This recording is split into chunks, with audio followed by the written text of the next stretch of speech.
Mr. Parker, if you'd like to come on in. Now, Mr. Parker, if you'd like to take a seat down here beside me, we'll get started. Thanks very much, thanks. How are you today, Mr. Parker?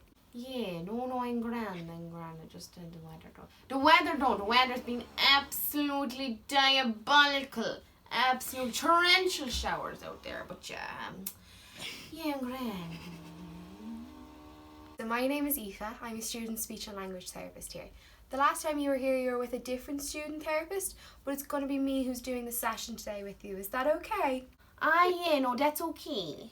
So now, Mr. Parker, what I'm going to do today is I'm going to go through a couple of tasks with you, okay? So some of these tasks we feel are going to fill in the blanks that the other student left from the last time she was with you. And from using all this information, it's going to help us to create a big plan for you for when we go through therapy later on. Is that okay?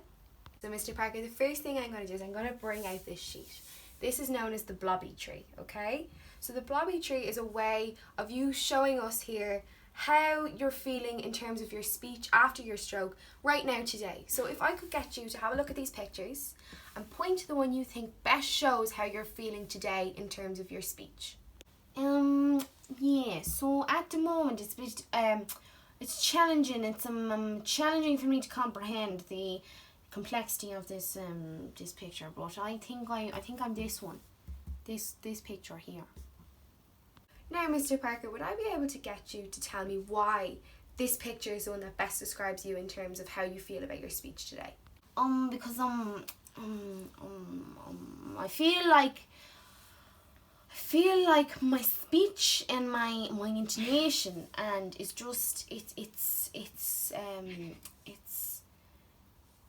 come a long way since the stroke of the 2000s, but I just feel like it's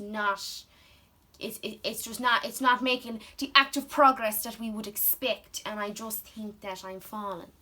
Now, Mr. Parker, thank you so much for doing that activity with me. It might seem a little bit silly with all the people on the tree and things like that, but really this is a great way of helping us to create some goals with you.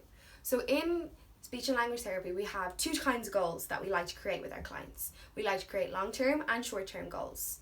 So our long-term goals, they don't just happen in the 6 weeks or the 12 weeks of therapy that we give you here.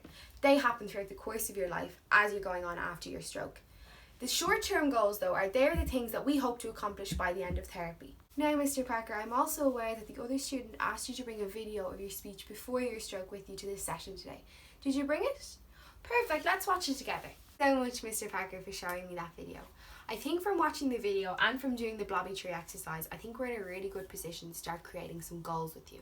So we're going to create our long-term goals and our short-term goals. So our long-term goal for you that we've kind of created as a team here is we think that it would be important that you would be a confident and comfortable communicator when you leave us.